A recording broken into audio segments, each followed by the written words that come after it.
ating lahat.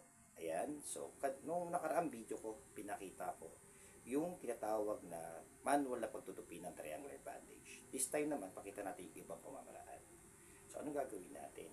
So, ilagay sa kamay ng ganito. So, si apex nakahati at saka si base nakahati.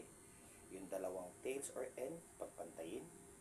Ngayon, pag nagawa nyo na yun, gagawin naman natin appear or amen or clap method. So, appear, kunin yung pinakagitna, kurot, na kay broad cravat na tayo. Sunod naman, yan, medyo hampas-hampas nyo ng konti. Yan. Sunod naman, ganun din gagawin mo. Appear, kurot sa loob, at naging pangalawang tupi, yung tinatawag nating semi-broad cravat. Ngayon, tupi uli, then, kurot sa gitna, then, ito na po ang ating narrow cravat. So, muli, isang magandang araw po sa